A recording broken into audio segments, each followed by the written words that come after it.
Today is Wednesday, November 3rd, 2021. Roland Martin Unfiltered, broadcasting live from Houston, Texas, right here on the Black Star Network. Coming up on today's show, mixed election results all across the country. Virginia goes to Republicans. They win the governor's mansion, lieutenant governor, attorney general.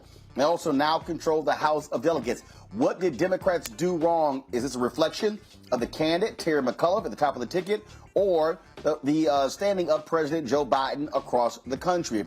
We're going to break this down with some of the top minds, including Stephanie James of the Collective PAC, and also Ahmaud Robinson of Black Men Vote, that project. Now, folks, also, there was good news. Black mayors elected in Cleveland, in also a race in Buffalo where the sister who won the Democratic primary, the brother challenged her. He beat her decisively there. We'll break down that. Also, a black mayor in Pittsburgh. And so you did have some good results. Black district attorneys also elected in different parts of the country. We'll break it all down for you. Also, a jury has now been picked in the trial of the three white men accused of killing Ahmaud Arbery. We'll tell you the latest of that. And speaking of also Georgia, Kasim Reed, not in the top two of the Atlanta mayoral race. We'll tell you exactly who is. Folks, got a jam-packed show. It is time to bring the funk on Roland Martin Unfiltered on the Black Star Network. Let's go.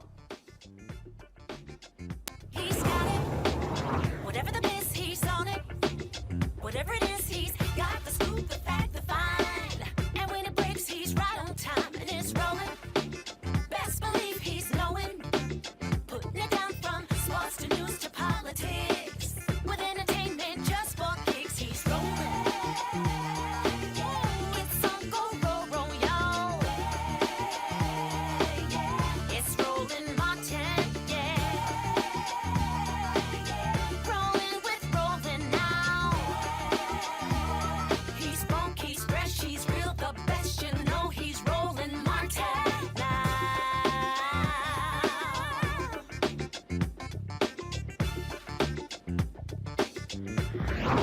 Martin. All right, folks, it was a big night for Republicans in Virginia as Glenn Youngkin beats Terry McAuliffe to become governor there. Also, Winsome Sears becomes lieutenant governor, African-American woman there as well. Also, a Cuban-American wins the attorney general's race. In New Jersey, you had the incumbent governor squeaks by Republican there. Polls showed he was going to win by 8 points, but he barely wins in that race as well. And so a lot of different things happened last night. The question is, what did Democrats do right? What did they do wrong? What about black voters? Were they engaged? What took place on election night? Is it as bad as many people are suggesting, that somehow Democrats are adrift? They're lost. They have no strategy. They have no focus. What role did critical race theory play in ginning up and angering white voters across the country to see them turn out in various races? We're going to break this thing down. Let's get right to it with our panel. We have Jamarion Robinson. He is the founder of the Black Male Voter Project, principal of WMR Consulting. We have Gary Flowers, host of the Gary Flowers Show in Richmond, Virginia. Quentin James, co-founder of the Collective PAC. Glad to have all three of you here. Folks, let's get right to this thing here. Gary, I want to start with you. You are on the radio there in Richmond with your show. Blowout, if you will, in Virginia. The early polls had Terry McAuliffe winning, the former governor winning 4 or 5 points. The Fox News poll last week shocked a lot of people. It showed Youngkin +8. You look at the exit polling data, it was non-college white women who rejected Terry McAuliffe in a huge way. McAuliffe also lost places in college towns. We also saw that as well. And so what really happened here? Was this a reflection of the candidate, Terry McAuliffe, at the top of the ticket? Was it a reflection of Democrats nationally and President Joe Biden? Thank you, Roland, for the opportunity tonight. We go back so many years. It's actually a combination of both. The lack of inspiration from the Biden administration, in particular not being able to deliver an infrastructure bill, and the perception that they're bungling along.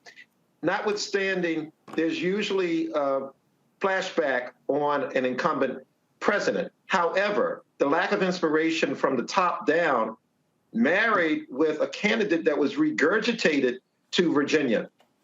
Remember, Terry McAuliffe served as governor 4 years ago, and no one asked for him to come back. Part of the inspiration for voters is that the candidate speak to them. I was on a panel last night with former Governor L. Douglas Wilder.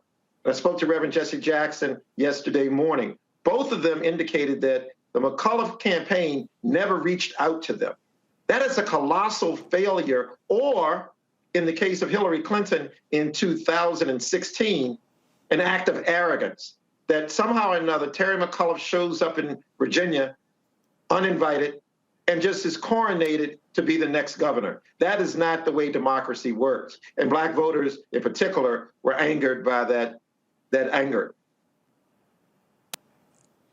That is extremely strange, Quentin, that if you are Terry McAuliffe and you're running for governor of Virginia, you don't reach out to the only black governor in the state's history, Doug Wilder, former mayor of Richmond, Virginia, as well, and that just makes no sense.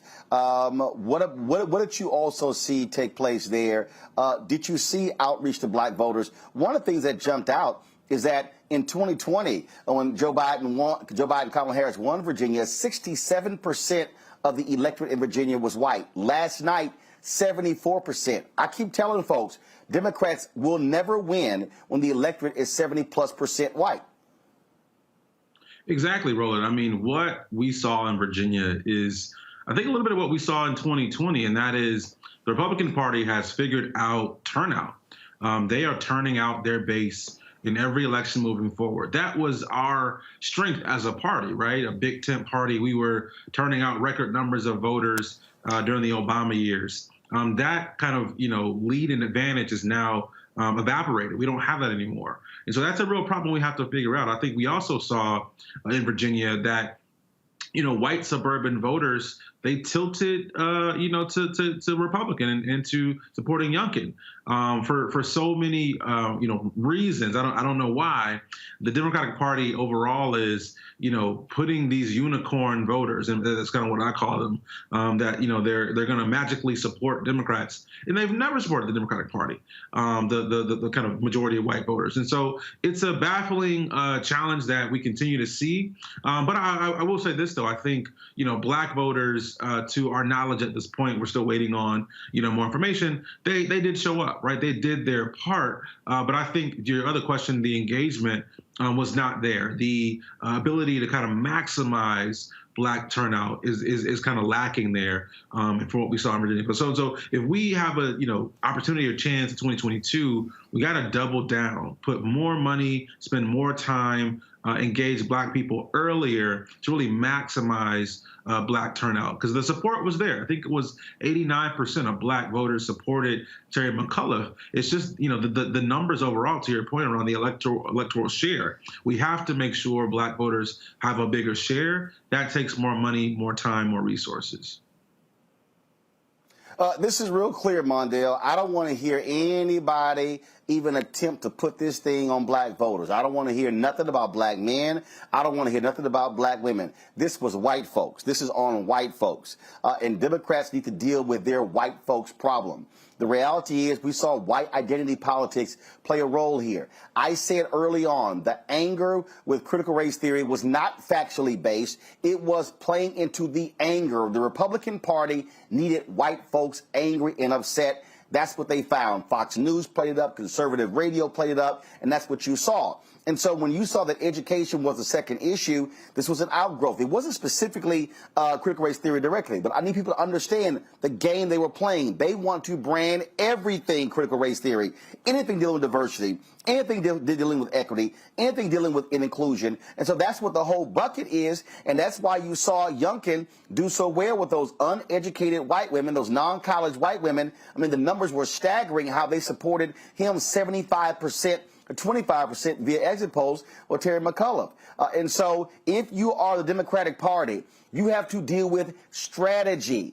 And so speak to that, not just in Virginia, but what we saw in New Jersey, what Phil Murphy was supposed to win by anywhere from 7 to 9 points, he wins in a squeaker.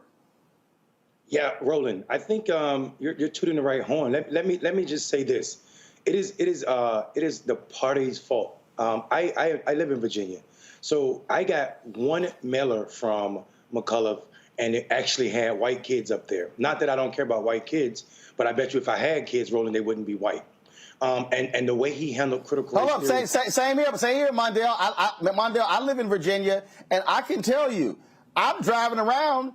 I didn't see a damn thing that was McCullough. I mean, I really, to Gary's point, I think it was sort of like, oh yeah, it's a coronation. No, yeah. He didn't work for it.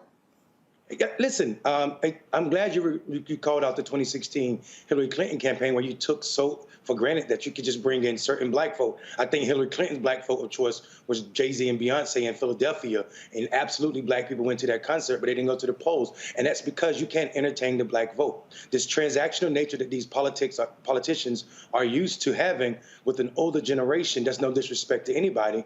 The new generation, the majority of black voters now are younger than my generation, millennials and the generation behind them, and they are not party loyalists. They don't care about McCullough bringing in, no disrespect to Barack Obama, Stacey Abrams, or even James Clyburn. That's not how you're going to motivate these voters. So waiting to the last minute to make a joke about critical race theory instead of truly appreciating black history in a way that could teach your racist white cousins that this is not what's happening in Virginia. So I think the Democrats stumbled big time, especially since July, they had a warning when they saw the excitement around rural white voters to participate, and they blew it off as if it was just people were just going to line up for them. Black people are too busy surviving to be Democrats, and that's a sad thing to say, but I'm going to say it slower. Black people are too busy surviving to be Democrats, and what I mean by that is if you think about Maslow hierarchy needs, a person cannot think about things that are self-actualization if they don't have their basic needs met. And black people in this country don't have their basic needs met, and the Democrats aren't doing what they promised us. Well, the thing that I find to be really interesting here, Gary, Democrats, oh man, they were just so hyped and excited with how well they've been doing in the suburbs, but that means white voters. And guess what? In Virginia last night, they turned on them. That's what happens. Those white voters are fickle. This is the thing that Terry McCullough kept doing. Trump, Trump, Trump, Trump, Trump wasn't on the ballot. I kept trying to explain to people, look, the Trump party is the Republican Party. And so by trying to make it all about Trump, he ignored Youngkin. He ignored him. And so Youngkin was able to come in and wear his vest and present himself as this nice, congenial choice. And this is the deal. White folks rejected Donald Trump because they thought he was crazy. A less crazy Republican, we saw it last night, can win those voters. If you're Democrats, pay attention because you might see a repeat in 2022 and 2024, Gary. Absolutely. Roland, you know, a guitar has 5 strings. McCullough played one string, and that was that Youngkin was tied to Trump, which is not a bad thing for rural Virginia. But secondly, the Democratic Party in Virginia has structural flaws.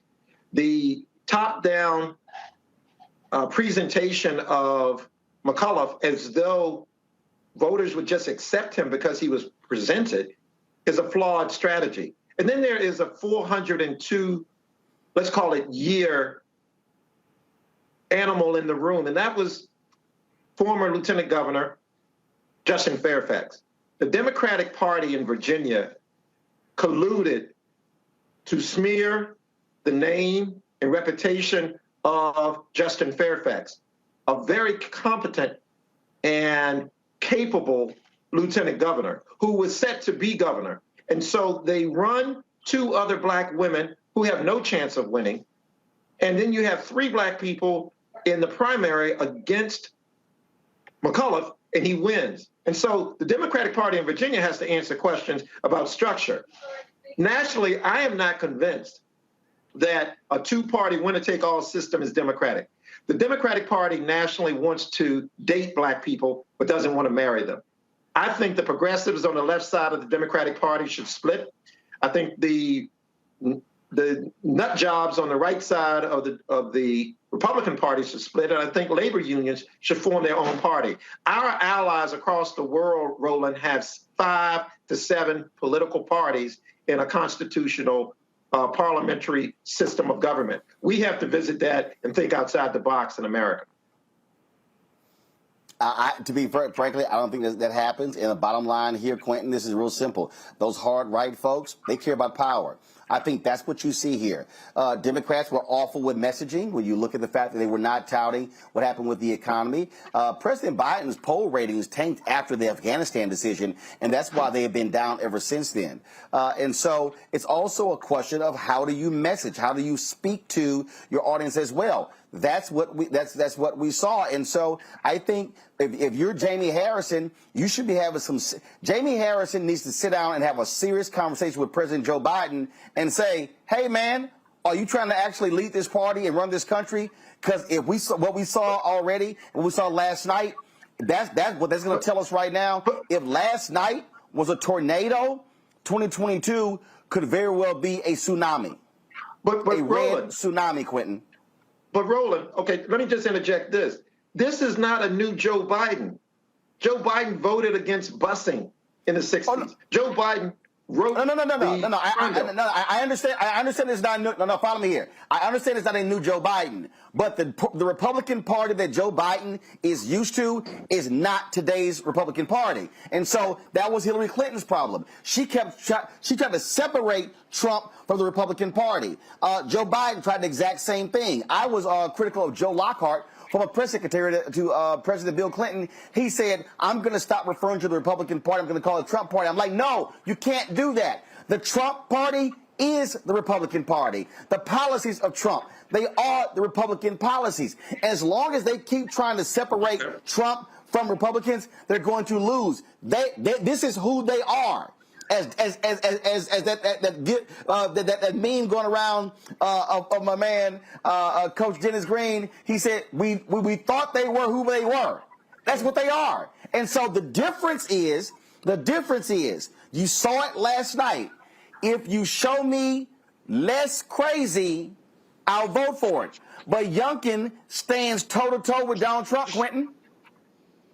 He does, but here's the thing. I mean, we talking about messaging a minute ago, and I think what we also heard from black voters and voters around the country is, what have you done for me lately, right? The Democratic Party asked America to come out in record numbers in 2020, and they did. They gave Democrats the White House, the Senate, and Congress. And what have they done when it comes to critical black issues, like voting rights, dead on arrival, like the George Floyd Justice and Policing Act, dead on arrival. This conversation about reparations in H.R. 40, dead on arrival. And so there becomes a challenge where you can't message what you have not done. And I think people are also looking for that. Yes, we're going to show up and vote at average numbers. We need extraordinary numbers from base voters, black people, Latino people, young people. And until we have some actual policy wins that really deal with bread and butter, kitchen table issues, we're not going to see the kind of turnout that we need, again, to win these kind of elections. And Mondale, on that particular point there, when we talk about what have you done, if you have passed things, you still got to be able to message that properly. Which, like, for instance, a week after, Tim Scott went on television talking about the negotiation of the George Floyd Justice bill were dead. You know what I heard? Oh, Biden is considering some executive order actions. Well, where are they? Okay, you make a big deal out of it. You invite the families to the White House. I mean, you show some action. What they have to understand is they're now on the clock. They're on the clock. And guess what? If they do not make some changes, Mondale, they're going to get clocked in 2022, and they will not control the House. They will not control the Senate. It will only be the White House, and good luck, you will get nothing passed with Republicans controlling the House and the Senate. Listen, Roland, you know as well as I do, 2012, you and I have been screaming at these same white people about the same thing. Their consultant class is practicing an insanity. They've been running the same tired campaign since the 80s.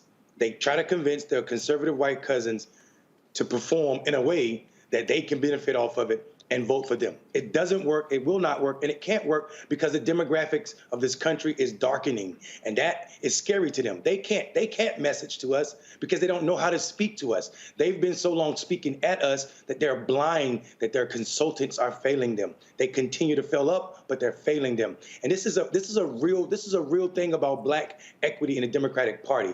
When I hear Brother Flowers say we need to leave, progressives need to leave the Democratic Party, I disagree. We need to keep that infrastructure and kick the moderates out and let them go join the Republican Party. Why give up all that power that we created?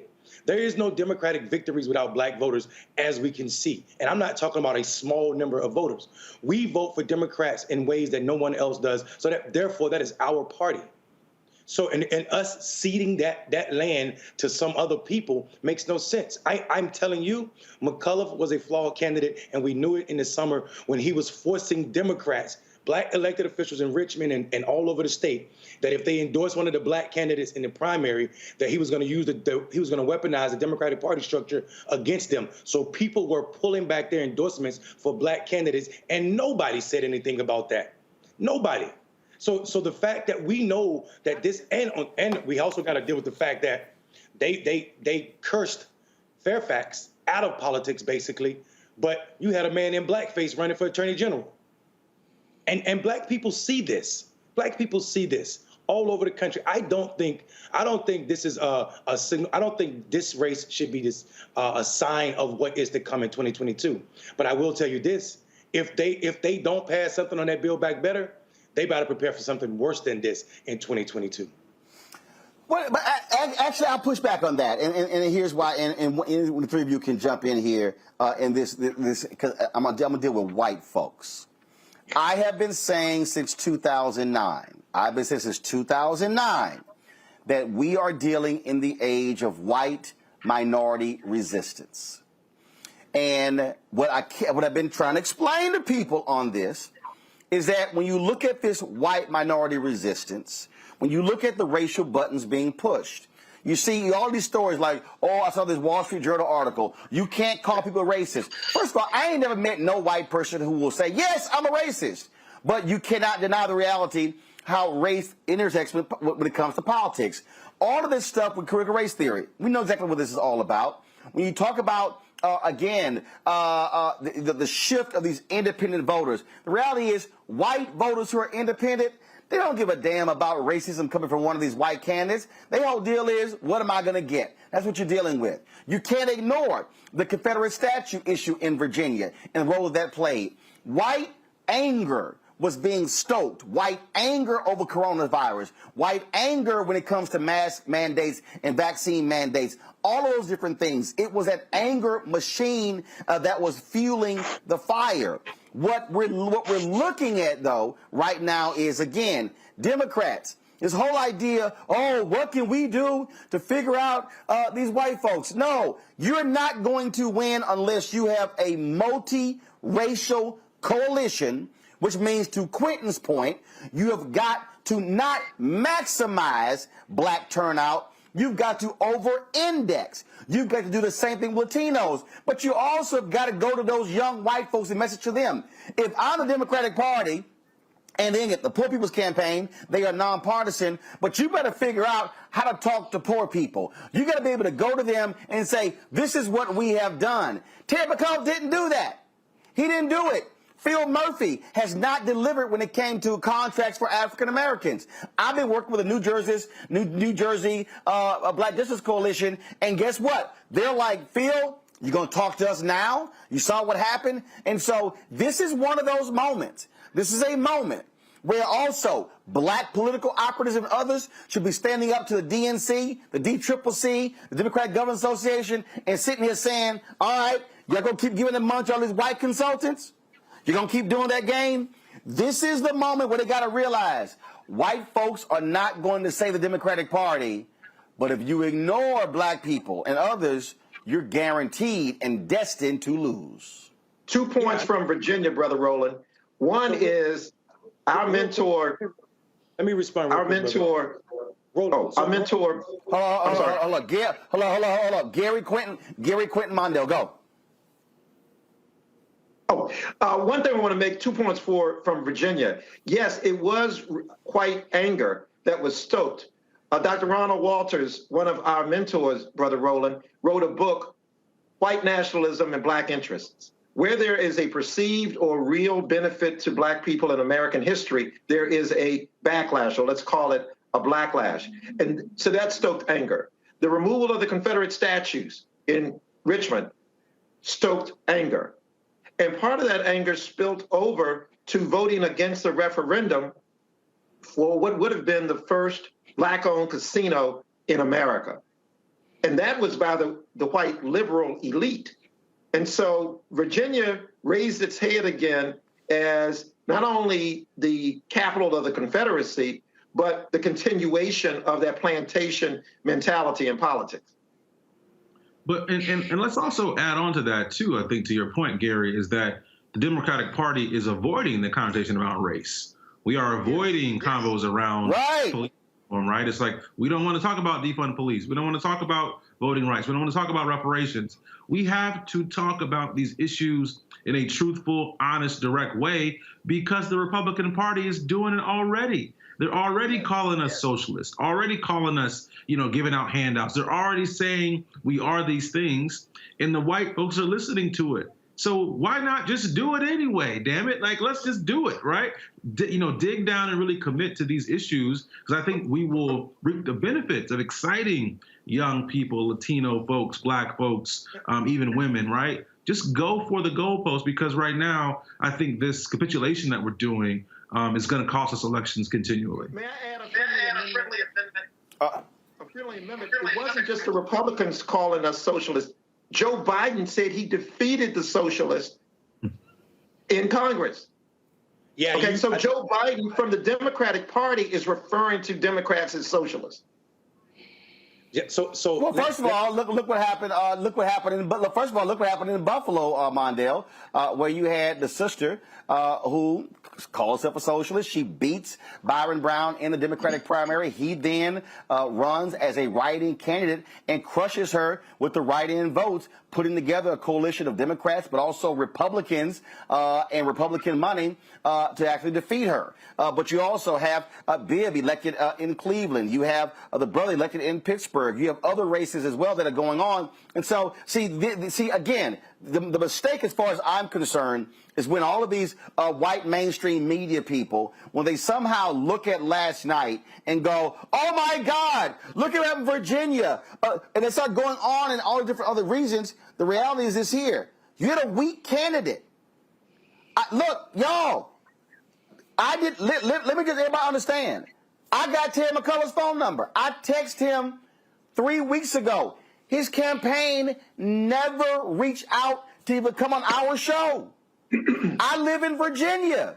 Not one time did his campaign say, hey, let's have Roland Martin bring the show and moderate a town hall. It didn't happen. The reality is this here. You have to actually work for it. We have examples of candidates who won yesterday who worked for it. So if you were Tim Ryan in Ohio, guess what? You can't just talk to black preachers. You got to go to the ground. That's what Cliff Albright has been saying, Latasha Brown has been saying, Tamika Mallory has been saying, Walter, Mondale, I'm sorry, you got to go to the ground, which means you're going to have to tell your white political consultants, we ain't putting all the money in TV, mainstream TV. We're going to put it in black-owned media outlets, Latino outlets, and we're going to put it in boots on the ground. That's how you achieve turnout.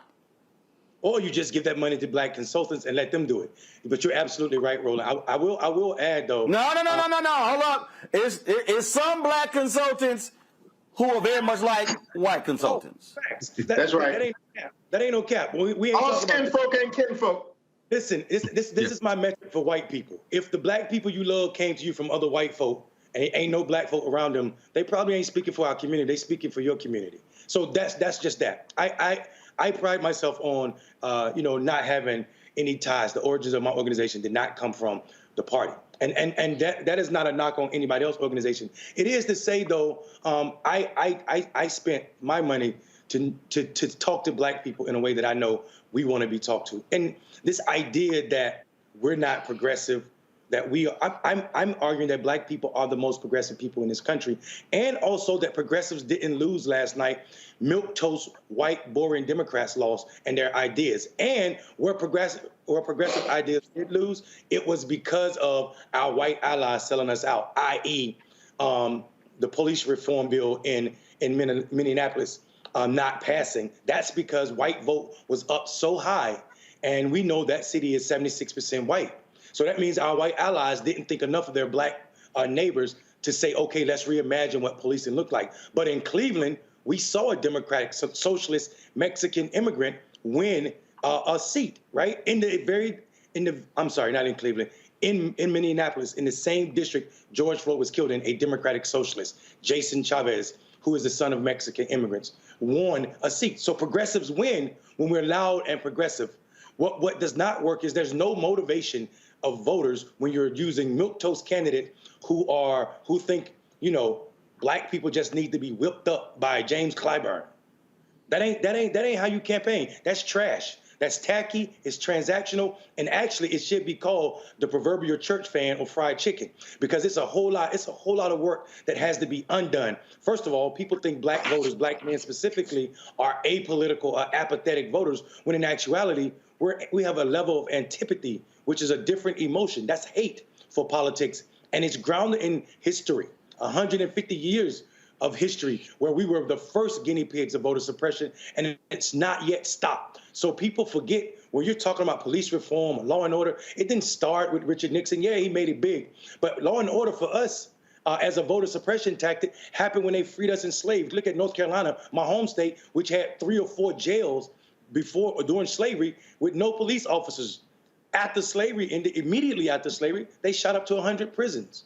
That is the beginning of voter suppression for black people, and it's not yet stopped. So when people are talking to us, white consultants in the Democratic Party, talking to us about how to talk to my community, it's ridiculous, and it's also nothing I'm willing to entertain at all. Hold on one second. I got to pay some bills. We come back. I do want to talk about some of these other critical races that we saw last night, mayoral races, DA races, that also are just as important as to what happened in Virginia. Folks, you're watching Roland Martin Unfiltered as we break down last night election results all across the country right here on the Black Star Network. Back in a moment.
Betty is saving big holiday shopping at Amazon, so now she's free to become Bear Hug Betty.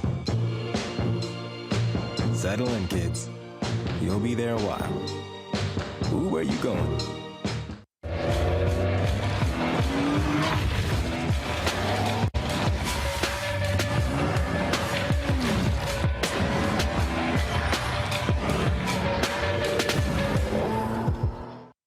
Hi, how doing? It's your favorite funny girl, Amanda Seals. Hi, I'm Anthony Brown from Anthony Brown and Group Therapy. What up, Lana Well, and you are watching Roland Martin Unfiltered.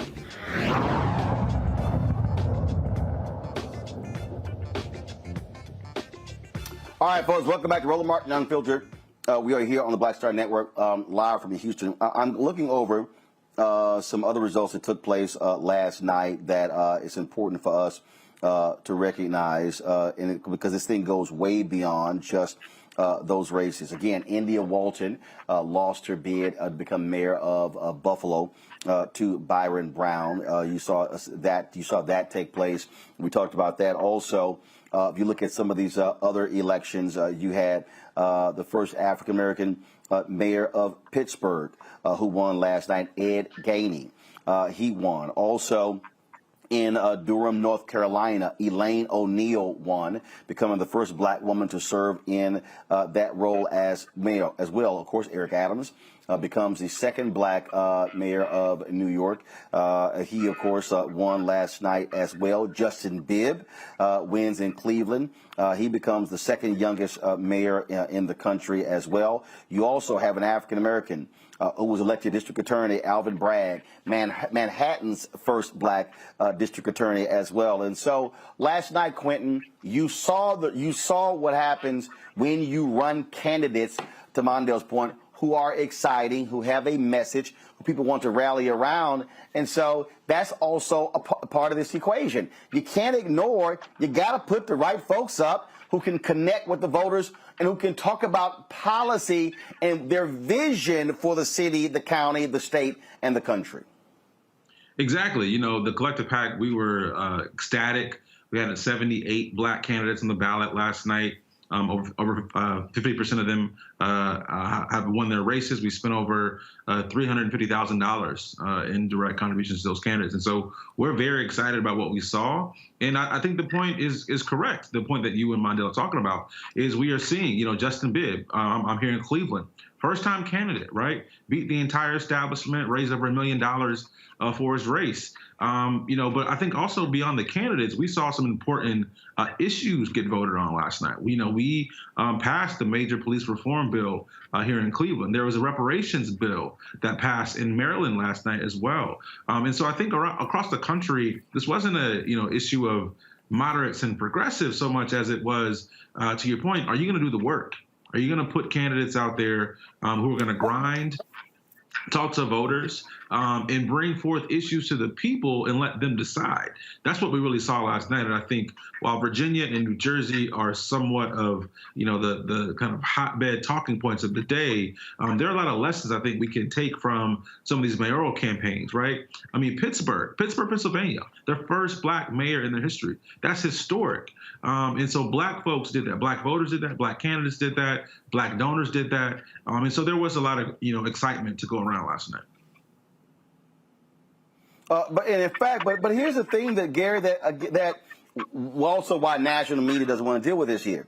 In Austin, Texas last night, this was backed by Texas Governor Greg Abbott.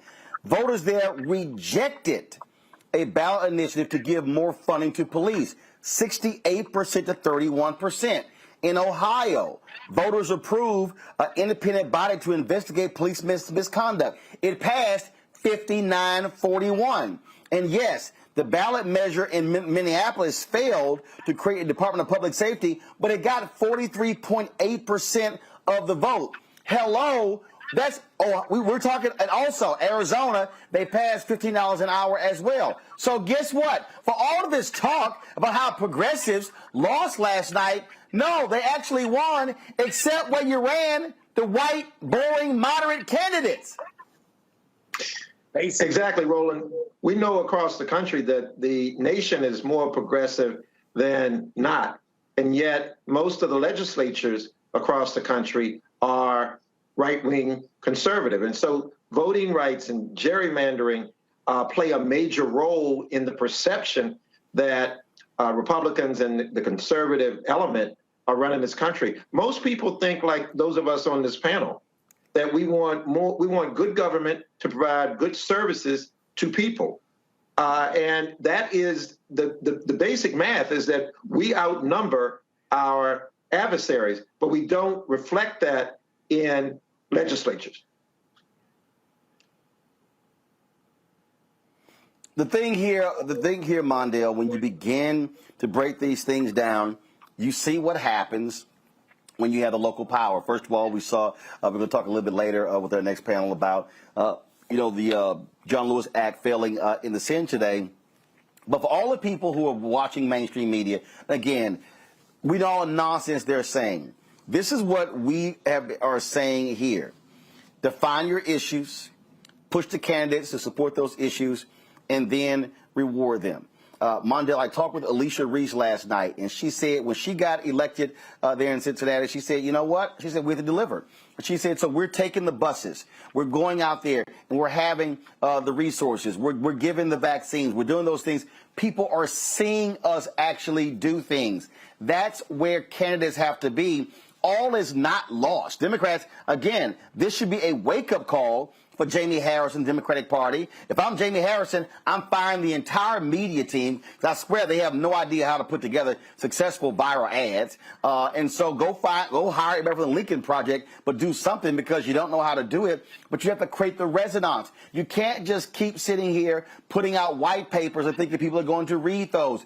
You have to explain to people what's going on. This Build Back Better deal, they should be fanning out across the country, being very specific of what's in it, the things in it that actually impact everyday people. You don't let the Washington media drive the narrative by only hearing 1.75 trillion, when that comes out to less money per year than what we're spending on defense. Exactly. I think that's absolutely right, Roland. I think the media team definitely needs to go, but not only that. There needs to be some hard looking at the auxiliaries of the Democratic Party and how they spend their resources. It is these institutions that really pick and choose who will be the party's candidate. And people say the Democratic Party, the National Party, does not play in the primary. We all know that's not true. We knew that the party was behind McCullough before the primary was over. We knew that. They came to Virginia, and because Virginia is the Wild West of funding when it comes to campaigning. So there's coordination between C4 organizations, the party, and all other people that want to play. We saw a coordinating way, the Turnout Project, whatever the name of the new organization they created this year just for this McCullough thing, and it didn't work. And part of the reason it didn't work is because the strategies and the strategists are wrong. They're wrong for the time. It was wonderful while it lasted, but you can't call black people, you can't TV ad us to death, and you're gonna need to figure out how you extend black people if you are to win and be and not lose more gubernatorial elections come next year, and also lose control of the House and the Senate. Here's what's necessary though, and nobody's talking about this. There's a form of voter suppression that nobody is really talking about, and it is the number one form of voter suppression, and that's poverty. That's poverty. Poor people can't think about voting when their stomachs are rumbling, when their kids' stomachs are rumbling. And until we address how hungry people are, proverbially and also literally in this country, we will have a large segment of the population that will always be so-called sporadic or low information voters, and that is the fault of the problem, like you said, not one, articulating what's in the Build Back Better, and two, not passing it because of Joe Manchin and Sinema and, well, hell, the Jim Crow era relic, the filibuster. Well, you already saw the reaction where Democrats in the House said they're going to put paid family leave back into the bill. It was a dumb idea. Listen to Joe Manchin to take it out. Gary Flowers, Quentin James, Ahmaud Robinson. Gentlemen, I certainly appreciate it. Thank you so very much. Thank you, Roland. Thank you. Appreciate you, Roland. Folks, go to the Black Star Network to watch. We earlier today live streamed the Black Women's Roundtable, their breakdown and analysis of last night's election. And so if you want to see that, go to the app. It's a great conversation. We streamed it on the platform for you to check it out. All right, folks, got to go to a break. We come back. We're going to talk more politics. What happens going forward? What should we as African Americans not only be asking for, demanding, but how are we mobilizing and organizing our people to vote in our interest? We'll talk about a jury selection in the Ahmaud Arbery case as well. Lots more to talk about right here. Roland Martin Unfiltered, broadcasting live from my native city, Houston, Texas, right here on the Black Star Network. Back in a moment. Oh, that spin class was brutal. Well, you can try using the Buick's massaging seat. Oh, yeah, that's nice. Can I use Apple CarPlay to put some music on? Sure, it's wireless. Pick something we all like. Okay, hold on. What's your Buick's Wi-Fi password? Buick Envision 2021. Oh, you should pick something stronger. That's really predictable. That's a really tight spot. Don't worry, I used to hate parallel parking. Me too. Hey. Really outdid yourself. Yes, we did. The all-new Buick Envision, an SUV built around you, all of you. Once upon a time, there lived a princess with really long hair who was waiting for a prince to come save her. But really, who has time for that? Let's go. Feeling myself. I'm feeling She ordered herself a ladder with Prime one-day delivery, and she was out of there. I want some hood girls looking back at it and a good girl in my tax bracket. Now, her hairdressing empire is killing it. And the prince, well, who cares? Prime changes everything. But I'm back at it and I'm feeling myself.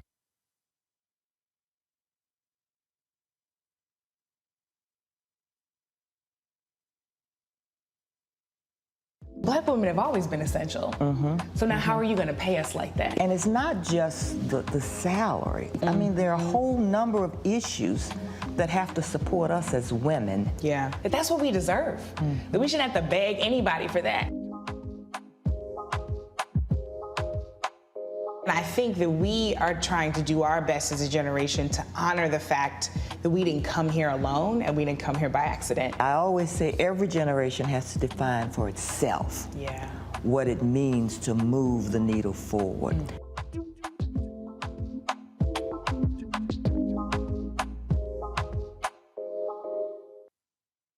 Time to be smart.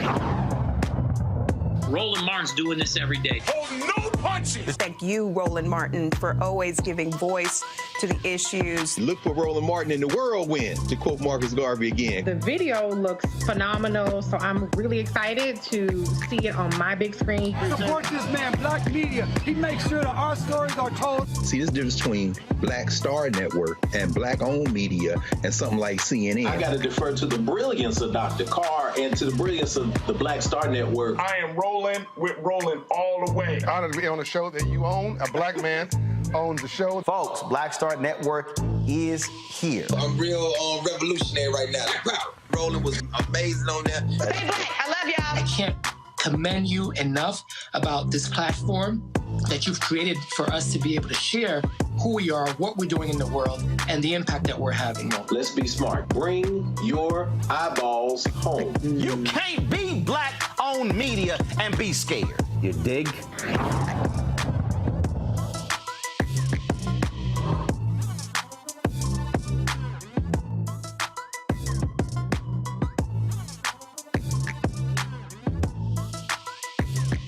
Our age have lost the ability to focus the discipline on the art of organizing? The challenges, there's so many of them and they're complex.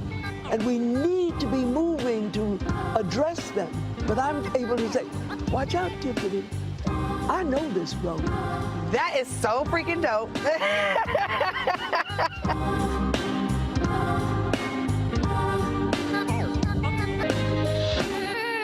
Hey, I'm Deion Cole from Blackish. Hey everybody, this is your man Fred Hammond, and you're watching Roland Martin, my man, Unfiltered.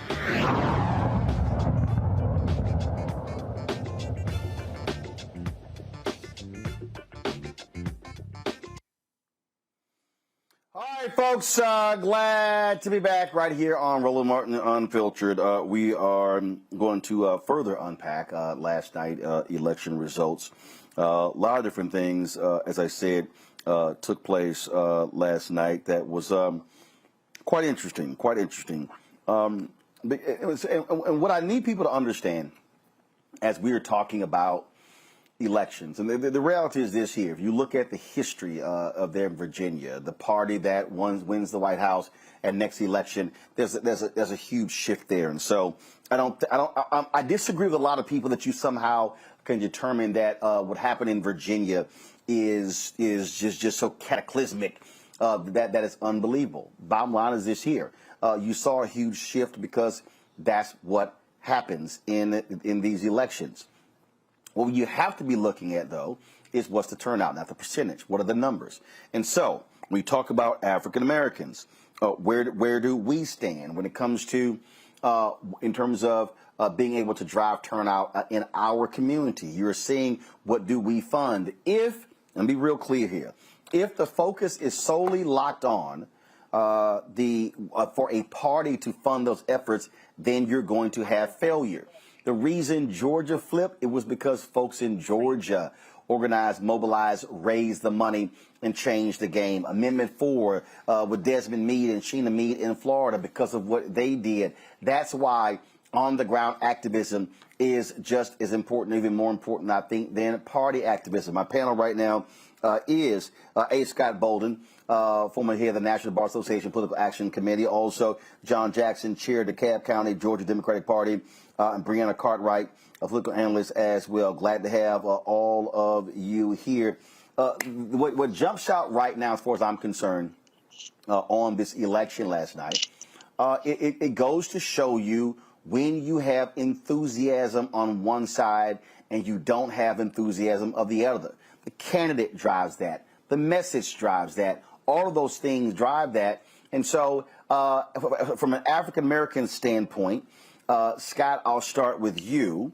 Our focus has to be on what are we driving, demanding, looking for between now and the midterm elections next year, and who are the candidates that we want to see win, and how are we going to fund them to get them over the top? Well, I think you're absolutely right. But all of those factors, the narrative, the excitement, it's easy to grow excitement and fervor when you are against something. It's harder than when you're for something. The Democrats have a year to fix what happened in Virginia, but I tend to think every race is different.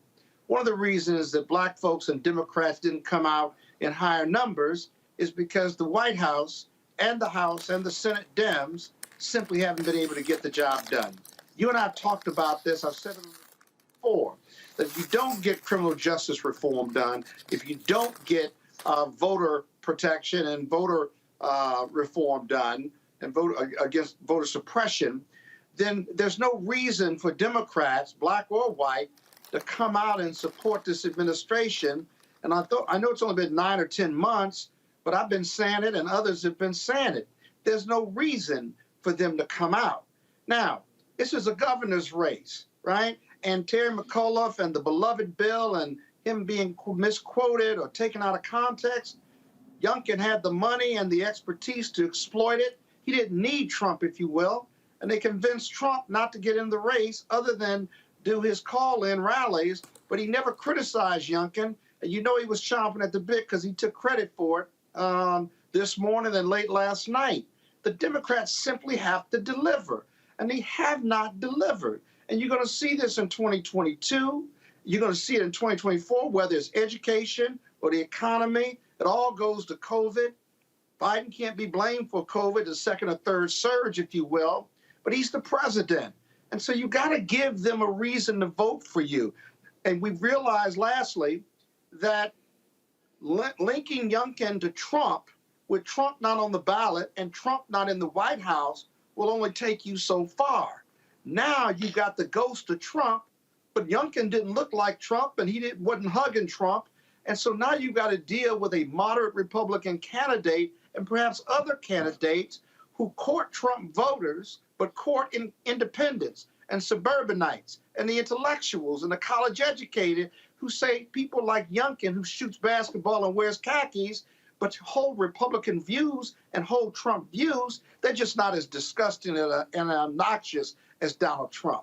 That's what we're going to be up against in 2022 and 2024. So Roland, can I? Bottom line, though, the bottom line here, and the reason I want to go to Georgia on this is because, again, the difference here, what you saw black people mobilize and organize on the ground. That was the difference there. John, yes, you have a party structure there, but it was the people who were then dictating what the parties do, not the other way around.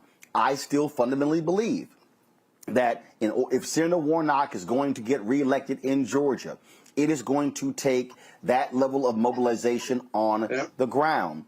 I said it earlier that too many of these campaigns are driven by the consultants, put all the money on television, bombard people with TV ads, and I'm sorry, that ain't gonna always do it. You've got to have boots on the ground. You got to be activating people. I said this last year, John, the Democratic Party should be focused in holding town halls and meetings with people in advance of 2022, not waiting for July or August. And no, really going in and talking to people and saying this is what we're doing, what we want to do, and showing them if you don't do that, you're guaranteed to lose. Yeah, Roland, I 100% agree with you. Sometimes it's the party, sometimes it's not. We at DeKalb County Democrats, we were in communities all year long, not just when there was an election nearby. It's how we got several hundred volunteers. It's how we raised close to $500,000 and then ended up hiring, 90 plus staff. And we were just a county party. And that we were a big reason why Georgia flipped. And whether it's a county party or another organization like the guest you had on earlier, Mondale, for like Black Male Voter Project, you just have to do the work year round. You can't leave the black vote as an afterthought. You have to be engaging the black community all year long. But there are systemic issues, national systemic issues, and that could hurt us. And if the Biden administration cannot move the ball, if we can't get past the gridlock in the Senate, it's going to be a tough job in Georgia. We can do our best, but the energy it'll be hard to generate the energy if the Biden administration doesn't start moving the ball. Brianna? Yeah, so I agree with that. As John knows, I'm very much a proponent of just hard work and grassroots organizing. And so I think that it's very problematic, and you've stated it so much, Roland, that people think that advertising and these mailers are going to win campaigns. And I want to emphasize that it's not just white consultants. It's old campaign managers. There's people who haven't progressed and realized what they need to do for the community. And, they're making a lot of money by just selling the inexperienced people their mailers. And so, they tell candidates, raise money, avoid the tough questions, buy TV ads a few weeks before Election Day, and hope for the best. And, some of the stuff, we have to do, it says without going, but that's not how true campaigns should be running. Candidates should be meeting the voters, engaging the issues that matter, and, actually talk about the issues, right? Bolden talked about it a little bit about, how there, and I know we, Roland, on a different segment talked about, the messaging behind McAuliffe. So yeah, talk about what you're for and not just what you're against. So affordable housing, education, jobs, healthcare. I do disagree with Bolden in the sense of, he said that he said that Trump got detached, but the centerpiece of Glenkin's campaign was a promise that he would ban critical race theory, right? He had the last 2 days of him on the trail. He brought people who proclaimed the desire to kill Black Lives Matter activists. And so, there was a lot of far right, right-wing talk, and, they did the racial resentment. Yeah. And so that was actually part of the huge part of his message, which worked. And he won. Yeah. He won a state where no Republican has won in a decade, talking about how he hates Black people, right? Yeah, so, but here's... Go ahead. Here's the deal, if I may. He ran a race that in the western part of Virginia, which is a lot of red areas, he ran on those messages, right? You didn't see that in his campaigns, and you didn't see him with Trump. In Northern Virginia, he softened that message because he knew Trump wasn't coming to Virginia and he wasn't going to be embracing Trump. But here's another issue, Roland, and I don't know whether you've talked about it yet or not. 13% of black voters in Virginia voted for Youngkin. I bet you the majority of them were black men. The Democratic Party still hasn't addressed that issue. 13% voted for Trump in 2020. And it's because the Democratic Party is not talking to black men. Oh, they talk to black women, no offense to them, and they talk to black people generally, but they don't have a policy that supports, empowers, and uplifts black men. And because black men aren't hearing that message and not having a reason to vote, at least figuratively, let alone literally, 13% are going for the Republican GOP. How do you explain that? That just makes no sense. I want to push back on that a little. But the Republicans are talking to them. We're not talking to them. John, go ahead. Roland, John, go ahead. I'm gonna push back on that one a little bit. There has always been a segment of black conservatives, no matter who's running, even Barack Obama. There's always a baseline of black conservatives who vote Republican. Not 13% in Virginia. They're not. And to say that it's odd that black men would vote Republican more than black women would be to say it's odd that black men are men, because men vote more Republican across every racial bloc. And so, of course, if, for instance, if black women are voting 8% Republican, black men are going to be at 12%. We in Georgia won with Trump getting a higher percentage of the black vote. Black conservatives are going to exist, and they can exist. I'm a Democratic Party leader saying, if you're a right-wing black person, you should be a Republican. You should be a Republican. Point out, yeah, I'm but not you're against presuming black Republicans existing, and there's a lot of black people with conservative views.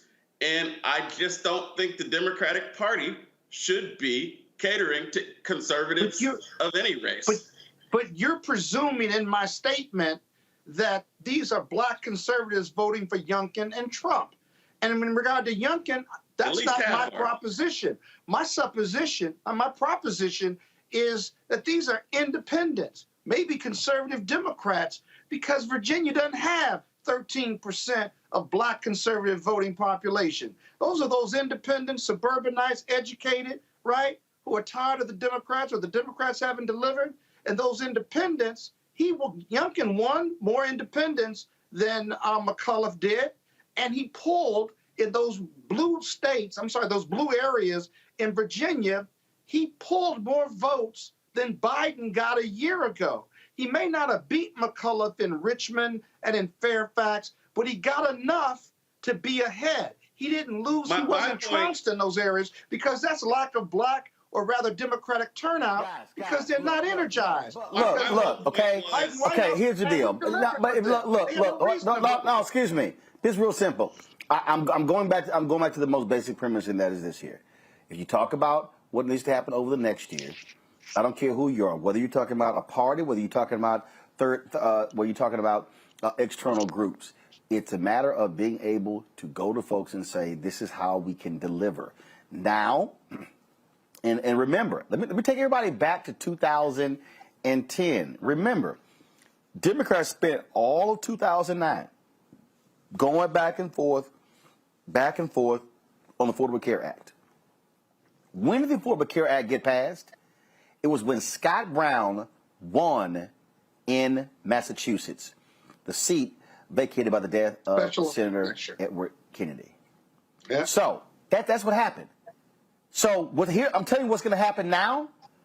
All of these Democrats who've been obstructing and trying to get the perfect thing, they're going to say, we better get some stuff done because they're now up against the clock. And what I'm saying is our position has to be, this is time where you say, fine, you're going to have to get something done. Now, this is what we want and what we desire. That is what I'm saying. That is what has to happen right now. It's not wringing our hands and, oh my God, I can't believe what happened with the election. Guess what? It's over. Youngkin's going to be the governor for the next 4 years. He can only serve one term. If you're in Virginia, focus on who the hell is going to run against him. But if you're Democrats, you better be focused on right now who is going to be your nominee in Kentucky, in Wisconsin, in North Carolina, in Pennsylvania, in Ohio, in Florida, because there is anger, there is white anger, white fear, white identity politics being driven by the right. You better figure out a strategy to counter it. Otherwise, you're going to lose. That's what has to happen. It's coming. Yeah, and I think you're right. We can't agonize at this point. We need to organize, and we have 370 days to get this done. So I think that you're absolutely right. We need every one of those days for us to win in 2022. And to talk about we need to have people knocking doors. We stated this, like people within the community organizing, having those meets and greets. Building, Mondale said, they're tired of the phone calls, but, some of the reminders that happens from the text message, et cetera, but having those conversations now, like tomorrow, like it's very important because we don't have time. And honestly, and just in October alone, the Republican Party, the Republican Governors Association raised $4.6 million. And so we are not going to be able to probably outraise them. But what we can do is outwork them. And so we need to make sure that we have our boots on the ground, that we have our troops, and get the message out. We can argue, and I know Bolden and John was going back and forth on that, but like we can argue about the messaging. But when we don't have the boots on the ground, when we're not doing the work, then we really can't argue about the messaging because not enough work is happening. And that's the problem in a lot of these races. You can see, I know we're talking about the nail in the coffin. Real quick, hold up, real quick. Literally, I got 30 seconds left in this segment. I got to get John in, so real quick, because I got to go to a break. Sure. I mean, I think that between now and then, it's got to be a barnstorm, and we have to be relentless in moving the ball forward in D.C., get some stuff passed, and really just not stop. And we have to get the Democratic Party has to stop sweeping the black agenda under the rug. It's angering a lot of black people right now. The Biden administration is talking about sending out checks to migrants, but won't entertain the conversation of No. That is incorrect. That is incorrect. That is what's been In fact, that was addressed today at a White House news conference. Let me this is the stuff that what we as black people cannot do, and that is with misinformation. They're not talking about handing out checks to migrants. What they're talking about, we've got to correct black people when they're wrong. The ACLU has sued the federal government for the treatment of the individuals on the border, the separation of families. And so what is being talked about is not even been decided is, do you settle a lawsuit? So they're not handing out checks. That's what they're doing. And so Fox News, they're running with this here. I've had to counter black people on this one as well, who say, oh my goodness, the legals, they're getting reparations. No, it's a legal settlement. And like I tell the other different people out here, lawsuits happening every single day. The federal government gets sued every single day. Not all cases go to trial. And so that's what's going on here. The Department of Justice is actually back and forth. That story that was put out that said the Biden administration, they're about to sit here and hand these checks out. He addressed it today. He said that's a nonsensical story. We got to correct our people when they are spreading stuff that's not true. That's what we got to do. Hold tight 1 second. I got to go to a break. We come back. Black man shot 50 times by officers. while they out of jail. We'll talk to the brother's mother next to Roland Martin Unfiltered on the Black Star Network.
Maureen is saving big holiday shopping at Amazon, so now she's free to become Maureen the Merrier. Food is her love language, and she really loves her grandson. Like, really loves. Hey, I'm Donnie Simpson. What's up? I'm Lance Gross, and you're watching Roland Martin Unfiltered.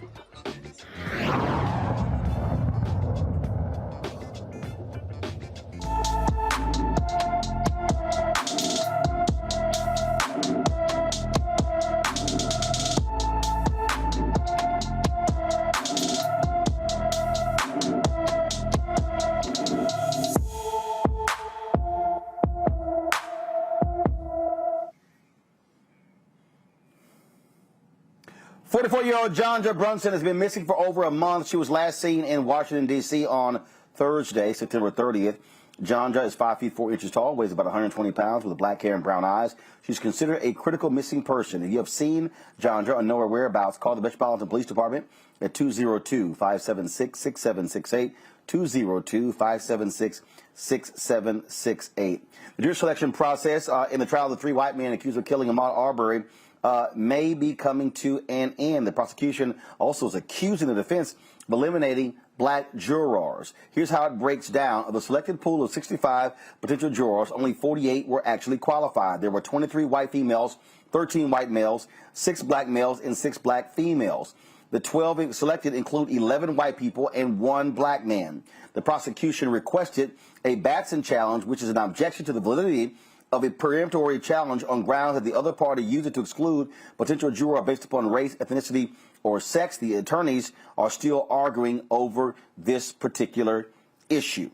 Let's stay in Georgia, where 2 Georgia law enforcement officers were indicted last week. They were allowed to turn themselves in, stay in jail for a couple of hours, and then be released on $50,000 bond for killing a black man during an attempted arrest. Eric Hines and Christopher Hutchins were charged with felony murder, aggravated assault, burglary, making false statements in violation of oath by a public officer after the 2016 shooting of Jamarion Robinson. He was shot more than 50 times. Joining us now is his mother, Monteria Robinson, on Roland Martin Unfiltered. Ms. Robinson, first of all, we certainly condolences for the loss of your son. This is, it has to be troubling to see how these officers were treated. Your son's dead, and they are just allowed to, move about, turn themselves in, not spend much time, and now they're already out of jail, free on bond. Actually, to be honest, today I have been a little saddened because of the $50,000 bond, because here you are, you have these major charges, felony murder, 2 counts of felony murder, burglary, aggravated assault, and all you get is a $50,000 bond. Where does that happen at? What planet does that happen on? The United States of America, I guess that's the response. But I am really disappointed in that. Here it is, we got the indictment on Monday, October the 25th. I'm sorry, October the 26th was the indictment, but the grand jury process started on Monday, October the 25th. But, I'm just so taken back to the small amount of the bonds that they were given. First of all, I mean, we still have in this country, frankly, how police officers are given a lot more leeway than others, and unfortunately, I think that's what we're still seeing right in this case here. So you're asking me why? Asking that question again, I didn't quite hear you. No. I'm just saying. I'm just simply saying that. I mean, this is an issue that we have in this country. How they give significant leeway to law enforcement officers. But why is that? You know, my son was. You know, think about who was it? Michael Vick, that was sentenced to 4 years in jail for killing dogs. You know, they treated my son worse than a dog. You know what I mean? They treated my son as though he wasn't a human being. You know, my son was somebody. My son was a life. So imagine, I've been fighting this beast for the last 5 years. So just imagine if, I would have just sat down, been quiet, and have not been aggressively or proactively seeking to get, actually seeking accountability for what happened to my son. Imagine if I wouldn't have done anything. This case wouldn't have gone nowhere. In the beginning, when my son was killed August 5th, 2016, I was like, okay, I knew they were going to come with their false narrative. So what I immediately did, my family and I, we brought in our own team of people, such as our own investigator, our own forensic expert, who was Dr. Michael Biden. And so that's why I've been aggressively beating the pavement, pursuing, staying on the DA about prosecuting these officers. And if I wasn't been resilient or kept the fire going, do I think this would have fizzled out? Yes, it would have, because no one cared. I'm just so happy, and I'm thankful and grateful that our new district attorney, Fonnie Willis, did have the courage to move forward and prosecute these officers. Well, you have certainly been very much involved, very active in this, and so we appreciate the work that you have done. Keep it up. We're going to keep following this case as well, and hopefully you will get some justice in the death of your son. Thank you so much, Roland Martin. I look forward to seeing you again soon, and thank you all for allowing me to come on here and just kind of give you guys an update. So I'll keep you guys updated on what's next. All right, we appreciate it. Thank you so very much. All right, folks. Thank you. Got to go to a break. We'll be back on Roland Martin. Yep. Thank you very much. We'll be back on Roland Martin Unfiltered on the Black Star Network.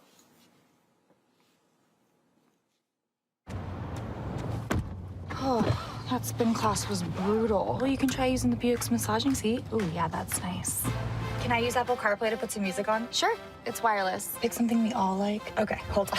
What's your Buick's Wi-Fi password? Buick Envision 2021. Oh, you should pick something stronger. That's really predictable. That's a really tight spot. Don't worry. I used to hate parallel parking. Me too. Hey. Really outdid yourself. Yes, we did. The all-new Buick Envision, an SUV built around you. All of you. Once upon a time, there lived a princess with really long hair who was waiting for a prince to come save her. But really, who has time for that? Let's go. Feeling myself. I'm feeling She ordered herself a ladder with Prime one-day delivery, and she was out of there. I want some hood girls looking back at it and a good girl in my tax bracket. Now, her hairdressing empire is killing it. And the prince, well, who cares? Prime changes everything. It's time to be smart. When we control our institutions, we win. This is the most important news show on television of any racial background. Y'all put $2, $3, $4, $5, $10, $15, $20, $30 on this and keep this going. What you've done, Roland, since this crisis came out in full bloom. Anybody watching this, tell your friends, go back and look at the last 2 weeks, especially of Roland Martin Unfiltered. I mean, hell, go back and look at the last 2 days. You've had sitting United States senators today, Klobuchar and Harris. Whatever you have that you can bring to Roland Martin Unfiltered to support it, please do, because this information may literally save your life. Watch Roland Martin Unfiltered daily at 6 p.m. Eastern on YouTube, Facebook, or Periscope, or go to RolandMartinUnfiltered.com. Support the Roland Martin Unfiltered Daily Digital Show by going to RolandMartinUnfiltered.com. Our goal is to get 20,000 of our fans contributing $50 each for the whole year. You can make this possible. RolandMartinUnfiltered.com. George Floyd's death hopefully put another nail in the coffin of racism. You talk about awakening America. It led to a historic summer of protest. I hope our younger generation don't ever forget that nonviolence is soul force. Priceless.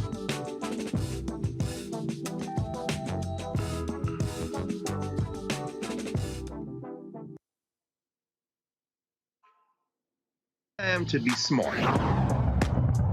Roland Martin's doing this every day. Oh, no punches! Thank you, Roland Martin, for always giving voice to the issues. Look for Roland Martin in the whirlwind, to quote Marcus Garvey again. The video looks phenomenal, so I'm really excited to see it on my big screen. Support this man, Black Media. He makes sure that our stories are told. See, this difference between Black Star Network and Black-owned media and something like CNN. I got to defer to the brilliance of Dr. Carr and to the brilliance of the Black Star Network. I am rolling with Roland all the way. Honored to be on a show that you own. A black man owns the show. Folks, Black Star Network is here. I'm real revolutionary right now.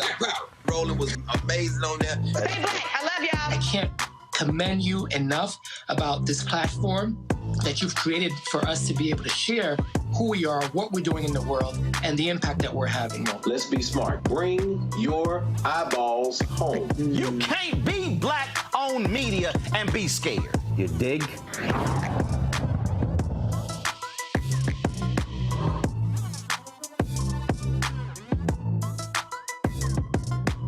Hi, I'm Vivian Green. Hey everybody, this is your man Fred Hammond, and you're watching Roland Martin, my man, Unfiltered.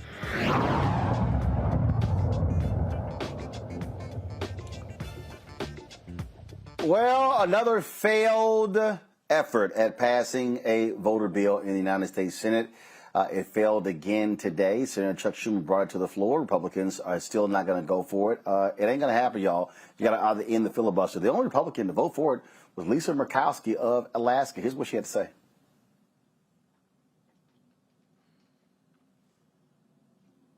From Alaska. Madam President, I've come to the floor this afternoon to speak also about the John R. Lewis Voting Rights Advancement Act. This is S4. Listening to my friend from Virginia here describe some of the history that he and his family have lived through.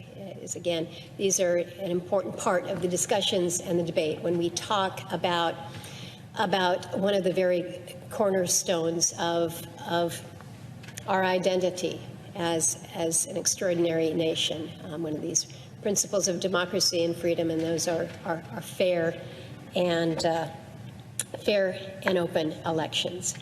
The majority leader filed cloture on the motion to proceed on Monday evening, and despite some very real reservations that I have, and it's fair to talk about those reservations, I will be among those who vote to begin debate on this measure when we have this vote in a few minutes here. And I will do so because I strongly support and I believe that Congress should enact a bipartisan reauthorization of the Voting Rights Act. We have done that. Congress has done that 5 times since 1965, typically by an overwhelming margin here in the Senate. It's been about 15 years now since our last amendment to the Voting Rights Act, and I think it's fair to say that 15 years passage, it's probably timely and necessary to look at updates.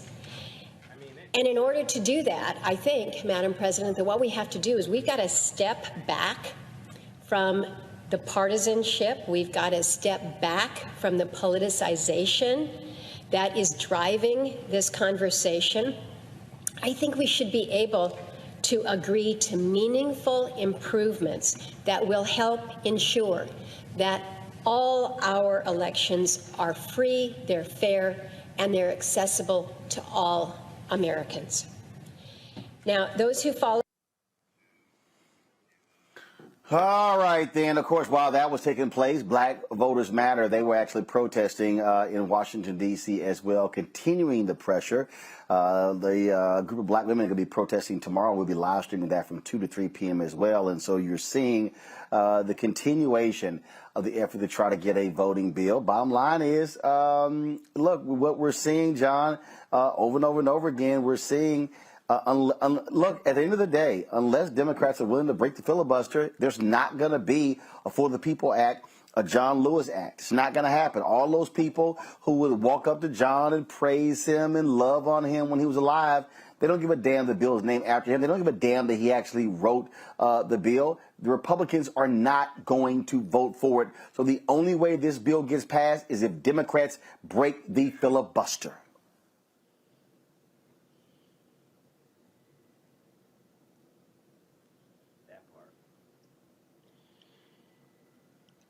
John? Hello? Yes, go ahead. Yeah. You're talking to me? My bad. So, I think I think that there's this perception that the Biden administration is not bringing their A game to this. There's this perception that President Biden is not pushing hard enough to get his own agenda passed. And, the reality is, I don't know if that's true or not, but I understand why it's seen that way. I believe that him and the Senate Majority Leader Schumer, they both, there's this perception that they're soft and that they're not pushing hard enough for the agenda to be passed, and they're not playing hardball enough. I don't know. I'm not behind that wall, but I know something different needs to be done, because if it's not, well, there goes democracy. It's really that simple. You literally have the opposition who supports being able to overturn the people's decision. They're going along with the former President Trump's fascism. And it doesn't seem like there's a sense of urgency from the White House. Scott? Yeah, Roland, we've talked about this a lot. If I can tell you Biden's not doing enough, I can tell you that Harris isn't doing enough, because their own political survival and political survival of the Democratic Party is an issue. The problem with people that don't look like us in office are that they don't believe that. Time and time again, black people have shown that they're the core of the Democratic Party, that they are the base of the Democratic Party. The majority of white Americans hasn't voted for a Democratic president since Lyndon Baines Johnson. And so you have white Democrats who just continue to believe that if they attract more white Democratic voters, that they're going to be okay. And yet and still, when you look at Barack Obama, when you look at Bill Clinton, it was the black base of Democratic voters that gave them the White House, including the Biden White House. These are realities, and yet it's simply not enough. And so it is not smart. It is dumb for Biden and Harris not to do everything humanly possible to press and stress and get rid of the Klobuchar, Sinema, and Manchin. If they're going to go to the Republican Party, I got to tell you, what difference does it make? Because they're not helping us get our agenda done. And here's the thing. We're not going to win the White House back in 2024 or get the Senate or the House for the Democratic majority if you don't pass this Voting Rights Act. You're not going to get back to the House and Senate Democratic majority if you don't pass criminal justice reform. This is what they were elected to do. More than half of America said, this is what we want you to do. And they have not done it. And I don't care why they haven't done it. We have to be very results-oriented about it. You've convinced me, Roland, that protesting in the streets is a big part of this thing. Got it, okay? We're doing our part there. Not enough white Democrats aren't, though, because they don't believe they need the black vote to get reelected in 2022 or even 2024. And so we're stuck in this political vortex, and neither side wants to move, but black people are moving. We're mobilizing. We're protesting. We're doing everything we can. And for some reason, this White House doesn't want to do or negotiate or play hardball or whatever the levers of government or the White House are politically in order to defeat the filibuster and get this done. Because that's the only way it's going to get done. Every time Manchin says, I believe in bipartisanship, what happens? The Republicans show them otherwise. And so this is where we are. Brianna? And it's not moving one way or the other. Yeah, I mean, I got you, Brianna. I agree. It's talking about the filibuster. We've talked about it extensively on the show together.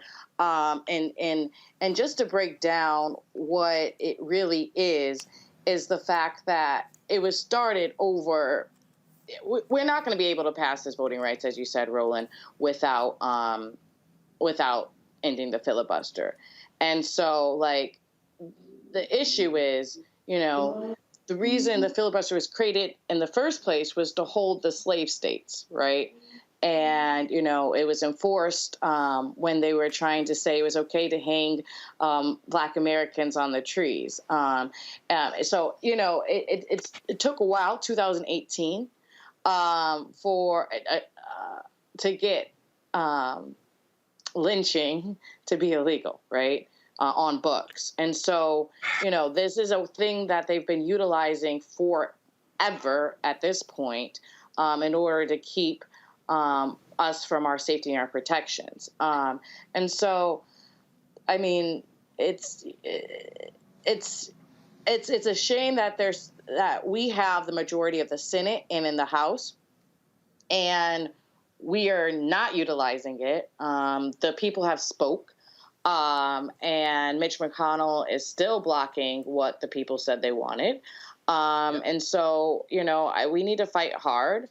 To end the 60 vote threshold, get rid of the filibuster, because it definitely was, for race reasons. They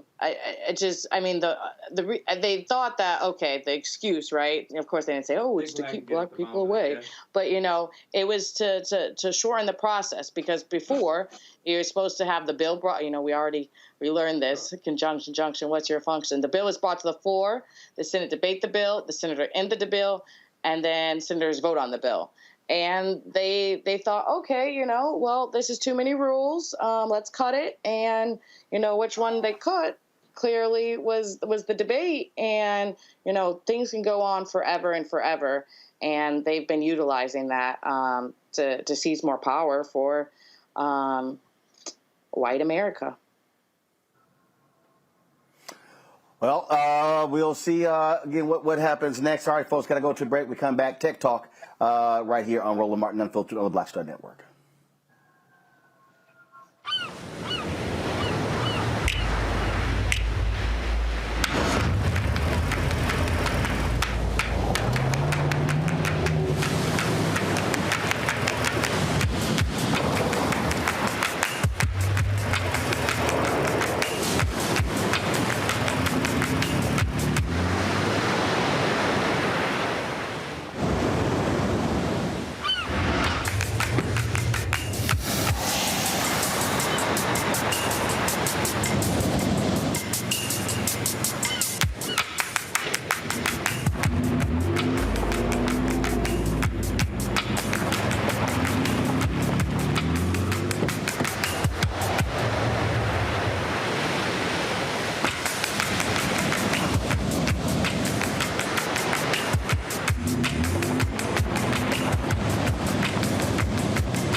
Maureen is saving big holiday shopping at Amazon, so now she's free to become Maureen the Merrier.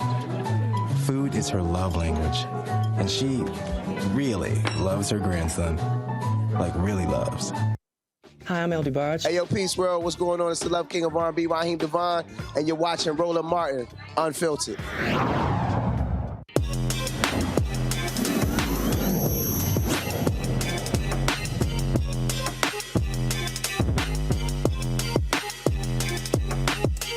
All right, folks, we've talked a lot about on the show about financial literacy and how important that is. Well, we also say you should start young. Well, my next guest created an app to do so. Mike Gross is out of Philadelphia. He's the founder of Kiddie Kredit, and also the head of education for them as well. Mike, how you doing? Excellent. How about yourself, sir? Doing great. All right, so walk us through what exactly is this app, Kiddie Kredit? Sure. I'll be very brief.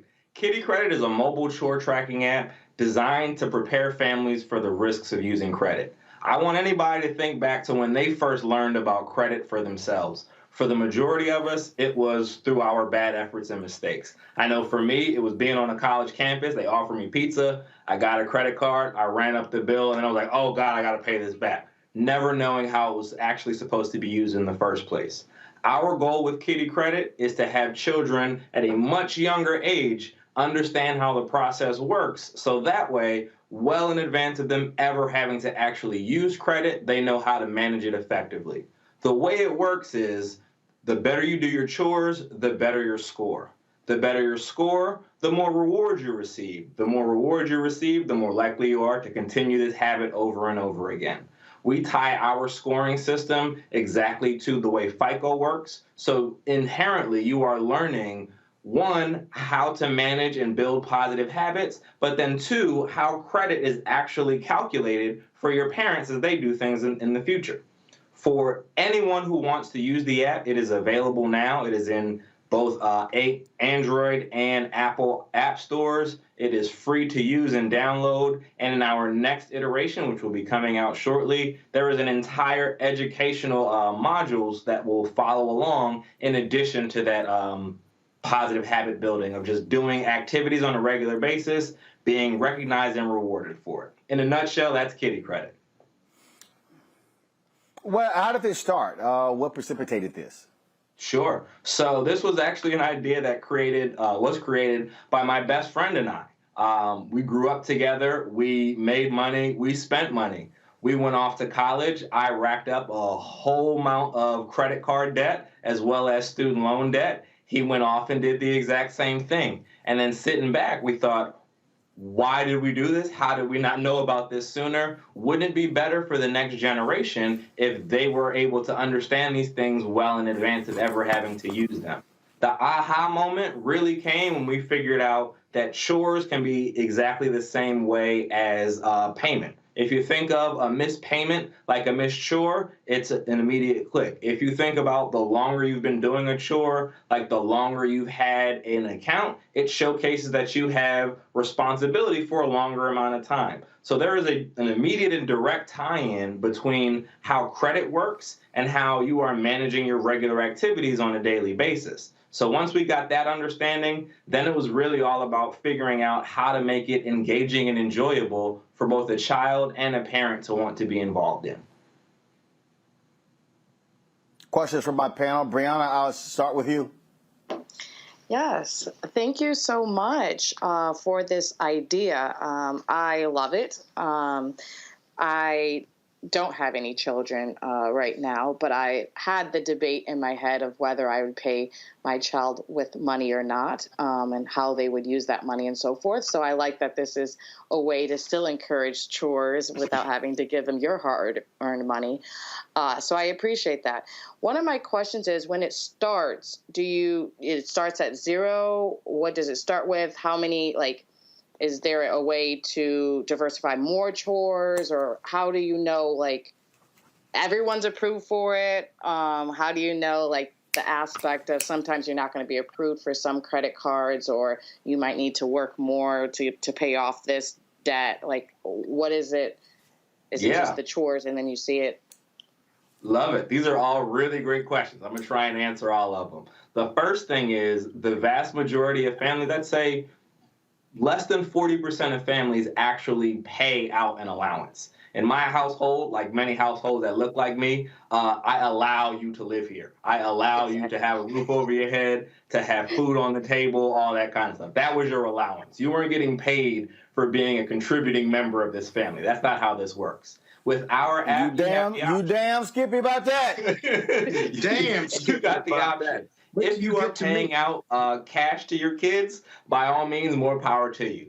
If you've decided that monetarily is not the way I want to do things, parents decide what the rewards are for the chores that are set in place. It could be anything from later bedtime, more TV time, more screen time, ice cream, hanging out with your friends. There's a whole host of different options that we will provide to you within the app, whether or not you decide you want to pay out actual hard-earned dollars to your children. Another great question. We start at the age of 4. Our age range is from 4 to 12 for Kiddie Kredit. And we start at 4 because simply enough, that's when they're first learning what money is. At that age, we're not specifically focused on teaching you the fundamentals of a FICO score. That's not really necessary at that stage. But what is important is learning the underlying habits and principles that are a part of this. So 1, responsibility, trustworthiness, honesty, consistency. These are all habits that a small child can understand from a very young age. The earlier you can learn those habits, the earlier we can start applying those to a financial aspect. The older children, they are, let's say, our age ranges go 4 to 7 and then 8 to 12. We have cubs and pandas. Our cubs are really focused on that initial understanding of positive habits. The older children, the 8 to 12-year-olds, they asking you for stuff. They want money, they want toys, they want clothes, they want all kinds of stuff. Once you've gotten to a point where you know how to ask for things, you also need to understand where these things come from. The hard work that a parent had to put in to earn the money to be able to get them is the same thing that you will do with this app. You are going to put in the effort on the front end, and on the back end be rewarded for it. So that's how this process works. You start with the habits. Once you've built that habit, once you've built up some consistency, then you are rewarded for the activity that you've been doing on a regular basis, the same way any adult is in getting a paycheck every 2 weeks. Hey, I got a question, Roland. Scott. Yeah, but then, okay, when they get to be 17 years old and they're driving my car and they're working, right, and they're asking me for money, I don't want them to be in a habit of doing their chores around the house in exchange for money or credit. That's true. I want them to do chores. I don't want them to say, okay, I'll do this. I'll wash the dishes with this credit or this money. My biggest challenge, and I know 17 is a lot different than 12, but I tried this over the years with Cole, my son, and getting him to appreciate that this is a chore versus a one-time take out the garbage. Even if I was going to give him a reward for it, I'm not sure I want him to be doing things for a reward.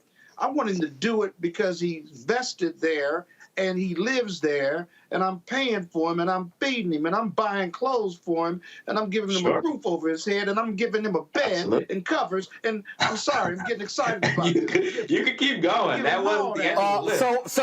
So what the hell is your question? I'm in agreement so far. I got no problems with what you're saying so far. But can we get to the question? But isn't that your biggest challenge with families, getting them to buy in, when many parents, at least black folks, feel like me? Why do I have to give them a credit to do what they're supposed to do? And isn't that your biggest challenge in selling it to a family? You know, for the most part, that isn't really the biggest challenge, unfortunately. Well, let's not say unfortunately, because the majority of us did not receive a quality education when it comes to financial literacy, and the majority of us want to do better for our children. So the means to be able to teach someone else how credit works and how it can be useful in your future, credit can be one of the most important wealth-building tools that we have at our disposal. But we don't really understand how it works. What I don't want you to get caught up in is like a one-for-one transaction. It's not like you got one chore and that chore earns you $1. That's not what it is. You have a series of tasks that need to be completed over the course of, let's say, a week. If you complete all of your tasks effectively, then yes, you are entitled to the reward that has been predetermined for it. But if that reward isn't monetary, then they're not getting it. In the same way, if you go to school every day, you have to do your schoolwork. If you don't complete the task assigned, you are not going to get the A that you're after. So it's not any different from that. I'm not specifically trying to make this a transaction where you now have to say, all right, washing the dishes is worth 50 cents today. Complete that, come get your 50 cents. It's not that transactional. It's on a much larger level. And the way that this works is that a parent is responsible on the front and back end. The parent is the one who is going to determine what the chores and the rewards are. The child is going to then go complete those rewards and then submit to the parent for approval whether or not they actually did those chores or those activities up to the standard to be accepted. If they are, yes, you got it, you can move forward. If not, then you're not going to get that. The whole idea, first and foremost, is building the habit. And we build habits best through positive reinforcement. That positive reinforcement doesn't need to be dollars, but it can just be, shout out to you. Keep going. You're doing what you're supposed to. I'm loving it. We're a happy family. Like, these kinds of things reinforce the habit so that way it doesn't have to, at the end of the day, be monetary. One of the other reasons that we start earlier is because when they're at a younger age, children just want to be involved. They want to do what you're doing. If you are folding clothes, they want to start moving clothes. If you cooking dinner, they want to be involved in that.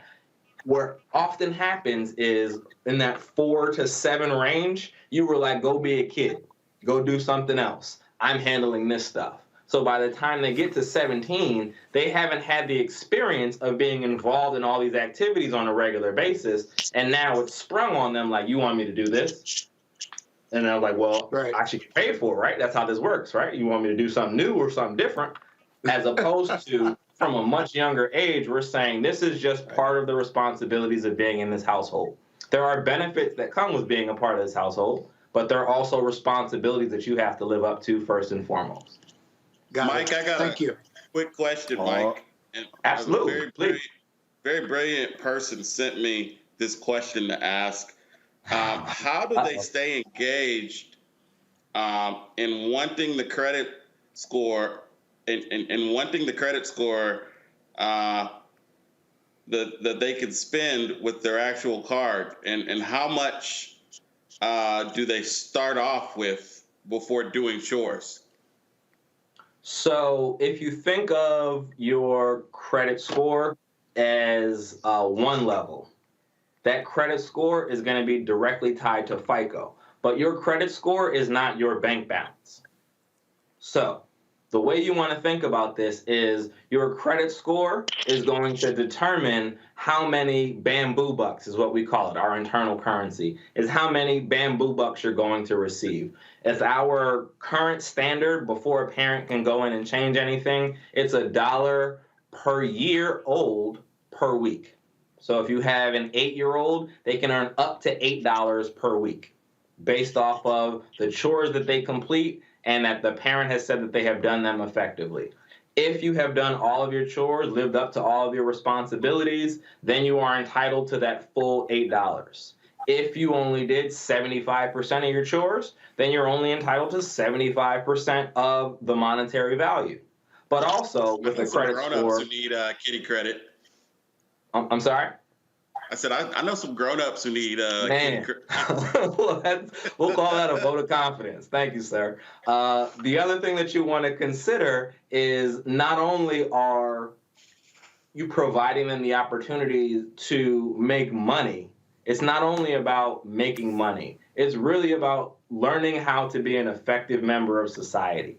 And for a child, it's about rewards. Like at the end of the day, I'm trying to get my rewards, whether that's toys, games, money, whatever it is, I'm after that. But for a parent, looking at the long-term view, I'm looking to build habits in you. And if I can build habits in you, then I know I can send you out into the world as an effective member of society who is not just going to go blow it. That's the real goal here. It's twofold. One, for the child to start building those habits 2, for the parent to reinforce those habits not only in themselves, but also in their child. All right. Michael Gross, we appreciate it, man. Thanks a lot. Good luck with your app, Kiddie Kredit. Much appreciated. Thank you for having me. All right, folks. When we come back, in memoriam for Ronnie Wilson, one of the co-founders of the Gap Band, who has passed away. That's next on Roland Martin Unfiltered on the Black Star Network. Oh, that spin class was brutal. Well, you can try using the Buick's massaging seat. Ooh, yeah, that's nice. Can I use Apple CarPlay to put some music on? Sure. It's wireless. Pick something we all like. Okay, hold on. What's your Buick's Wi-Fi password? Buick Envision 2021. Oh, you should pick something stronger. That's really predictable. That's a really tight spot. Don't worry. I used to hate parallel parking. Me too. Hey. Really outdid yourself. Yes, we did. The all-new Buick Envision, an SUV built around you. All of you. Betty is saving big holiday shopping at Amazon. So now, she's free to become Bear Hug Betty. Settle in, kids. You'll be there a while. Ooh, where you going? Hi, I'm Eric Nolan. What's up, y'all? I'm Will Packer. I'm Chrisette Michelle. Hi, I'm Chaley Rose, and you're watching Roland Martin Unfiltered.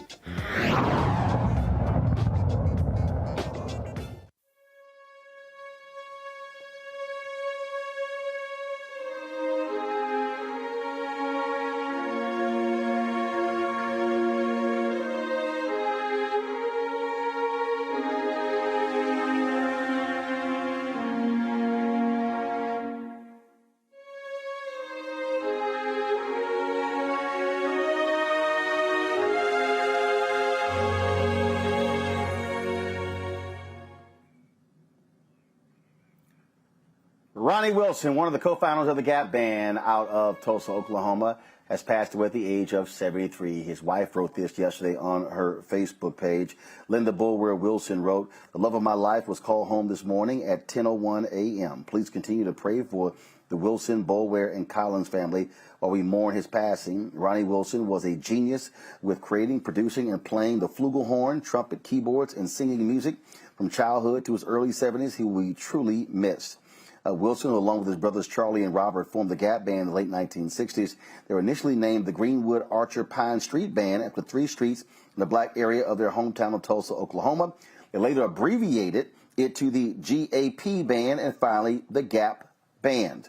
Of course, the group gained its popularity by opening for bands such as the Rolling Stones. Best known hits: "You Dropped the Bomb on Me," "Early in the Morning," "Burn Rubber on Me," "Outstanding." Man, we could go on and on, of course.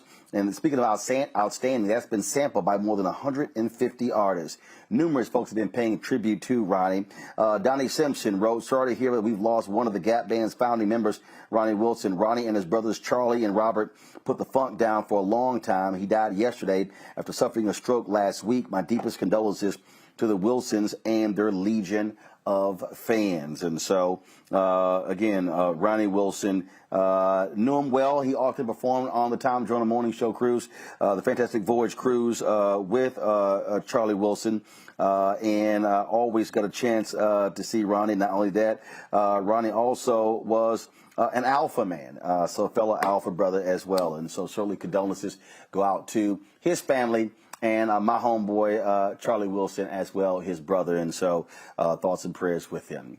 Shout out to our panel today. John, thank you so very much. Brianna, thanks a lot. Scott, thank you so very much. Also for our political panel, we're going to have more conversation tomorrow. Don't forget, you're going to have the Black Women's Roundtable. They're going to be holding their protest tomorrow from 2 to 3 p.m. Eastern, fighting for voting rights on Capitol Hill. We'll be live streaming that right here on the Black Star Network. Folks, don't forget to also download the app. That's right. We're available on all platforms: Apple phone, Android phone, Apple TV, Android TV, Xbox, Samsung, Amazon Fire TV, all those platforms. So please support us. And in fact, also support us with our Bring the Funk fan club, where every dollar you give goes to support this show and what we do. Cash App is $RM Unfiltered. PayPal is R Martin Unfiltered. Venmo is RM Unfiltered. Zelle is Roland at RolandSMartin.com. Roland at RolandMartinUnfiltered.com. Folks, I'll see you guys tomorrow right here from H-Town. I'm Roland Martin. Y'all have an absolute great one. Ha!